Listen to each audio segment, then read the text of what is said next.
शंकर कह रहे हैं, माँ उमा से, माँ पार्वती से मेरा महेश कह रहा है,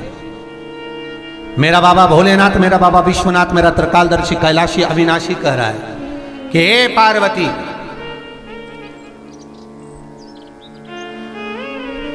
एक बीला, एक बेल जो मुझे समर्पित करता है, और समर्पित करने के बाद उस बेल की महत्वता देखिए, जो बैसाख महीने में बाबा शंकर को जो चढ़ाया जाता है, और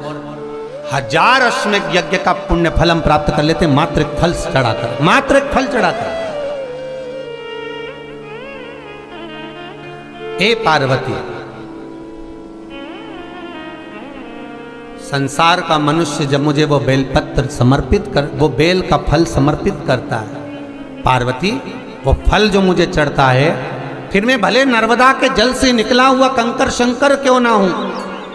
फिर चाहे मैं गंगा के जल से निकला हुआ कंकर शंकर क्यों ना हूं, चाहे फिर मैं यमुना के जल से निकला हुआ कंकर शंकर क्यों ना हूं, चाहे मैं सरयू के जल से निकला हुआ कंकर शंकर क्यों ना हूं, चाहे मंदाकिनी के जल से निकला हुआ कंकर शंकर क्यों ना हूं, ए पार्वती, फिर जो भी शिवलिंग पर वो बेल समर्पित होता है, वो बेल उठाकर जीव अपने कार्य में ले सकता है। ये माँ उमा से कह रहा है। तो उस बेल की महत्वता जानेंगे। अब अपन उस बेल को जानने के लिए वापिस स्कंद पुराण में चले, तो स्कंद पुराण में लिखा हुआ है कि जो बेल बैसाख के महीने में शंकर को चढ़ाया जाता है, वो बेल का फल उठाकर रख लिया जाता है। बैसाख के महीने में उस चढ़े हुए, बाकी के आपको बेल का फल खाना हो तो बात दूसरी, पर चढ़ा हुआ जो बेल का फल है वो पूरा बैसाख नहीं खाना। बैसाख के बाद में अगला जो महीना आए, उस महीने के अंदर उस फल के अंदर का गुर्दा निकालकर उसको सुखा लीजिए, और सुखाकर जिस व्यक्ति को पथरी की बीमारी हो और जिस व्यक्ति को पेट में बहुत भोजन पचता ही नहीं है, पूरा शरीर पाचन क्रिया बेकार हो गई, उस व्यक्ति को केवल 7 दिन तक शंकर पर चढ़ा हुआ वो बेलपत्र प्रदान कर दीजिए। पथरी भी बाहर और पाचन क्रिया भी ठीक, जिंदगी भर तकलीफ नहीं।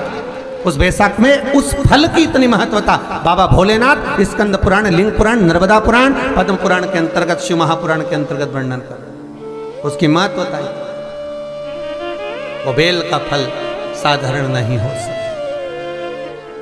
अब मंदार का जो पुष्प होता है, आंकड़े का जो फूल होता है, एक सफेद कलर का भी होता है और एक गुलाबी कलर का भी होता है। देखा है आप लोगों ने? बोलो, जम के बोलो, देखा है ना? गुलाबी कलर का जो पुष्प होता है, वो आप मंदार का, आंकड़े का जो गुलाबी कलर का पुष्प होता है, आप टीवी पे देख रहे होंगे, एक सफेद देख रहे होंगे, एक मंदार का गुलाबी फूल, नीला कलर का फूल देख रहे होंगे। जो नीला कलर का जो पुष्प होता है, गुलाबी कलर का जो आंकड़े का फूल होता है, प्रयास करना, जब किसी विषम परिस्थिति में फंस गए, विषम परिस्थिति, जब आपको लग रहा है कि मुझे बहुत भय लग रहा है, कुछ बुरा होने वाला, आपको लग रहा है आज मेरी उल्टी आंख बहुत फड़क रही है, कुछ गड़बड़ होने वाला, आपको लग रहा है मेरी सीधी आंख फड़क रही, कुछ गड़बड़ होने वाला, तब केवल वो नीला जो गुलाबी पुष्प है मंदार का, उसको कहीं से लाकर शिवालय में अशोक सुंदरी वाली जगह पर स्पर्श कर कर शिवलिंग पर आप चढ़ा दीजिए। आपकी विषम परिस्थिति कैसी भी होगी, वो रास्ता बनाकर बाहर निकल जाएगी। आपको फंसना नहीं, परेशान नहीं। मंदार आंकड़ा, सफेद आंकड़े का पुष्प भी भगवान शिव को समर्पित होकर, जैसे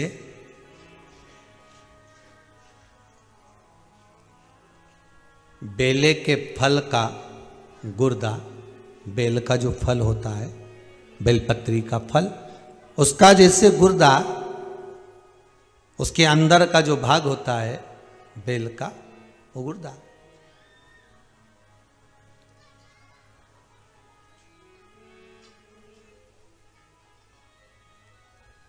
उसको अग्नि में जलाकर उसकी भस्म तैयार कर कर छान कर जब जब आपके यहां विद्वान ब्राह्मण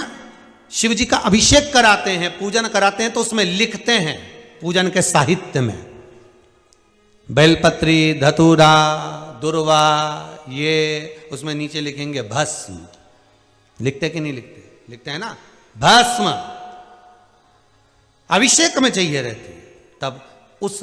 भस्म का थोड़ा सा भी भाग आप अगर शिव को समर्पित कर रहे हो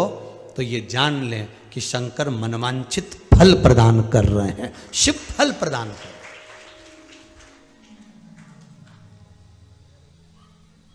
महाराज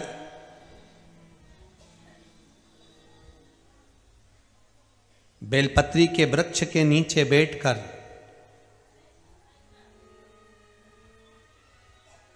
हाथ में एक बेलपत्र का पत्ता रखकर आप पंचाक्षर मंत्र नमः शिवाय,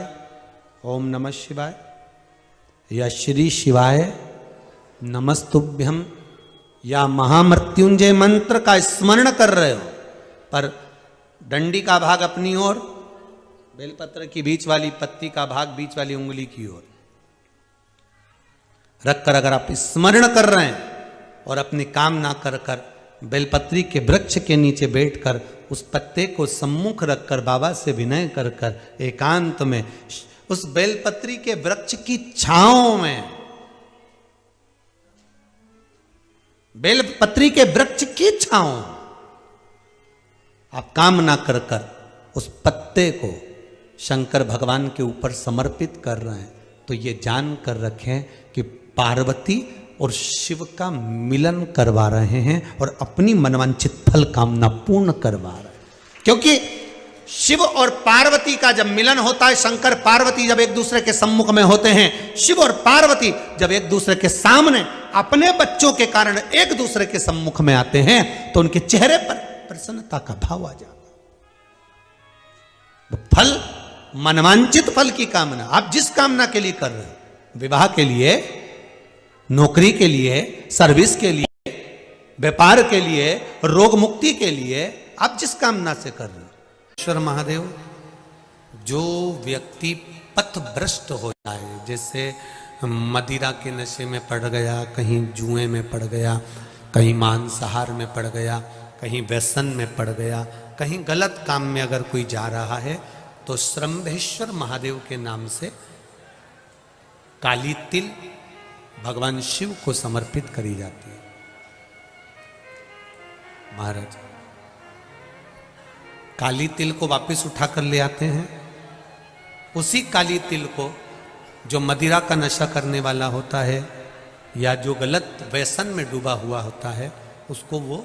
सुबह के समय अगर नहीं खाता तो भोजन के साथ उसको दिया जाए। श्रंभेश्वर महादेव, एक बेलपत्री का भी बहुत अच्छा प्रयोग है श्रंभेश्वर महादेव का, मदिरा पीने वालों के लिए, मांसाहार, व्यसन में, जुए में, वेश्यावृत्ति में, पर नारी में, गलत जगह पर जो डूबे रहते हैं उनके लिए। पहले की कथा में उसका वर्णन किया है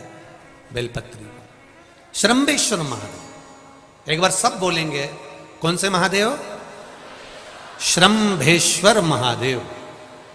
फिर जम के बोल लो एक बार, श्रंभेश्वर महादेव। जब हमारे घर में क्रोध बढ़ता है या कोई गलत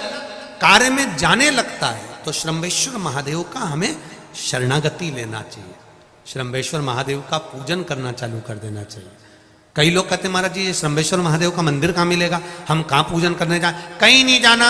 तुम्हारे घर के पास में जो शंकर जी का मंदिर है वहीं जाओ, उसी देवालय में, उसी मंदिर में जाओ, श्रंभेश्वर महादेव के नाम से जल चढ़ाना प्रारंभ करेंगे। वो जल जो गलत संगत में पड़ा हुआ है उसका आचमन कराना प्रारंभ करेंगे, अपने आप उसकी धीरे धीरे बुद्धि सुधरना प्रारंभ हो जाएगी। ऐसा श्रंभेश्वर महादेव का है।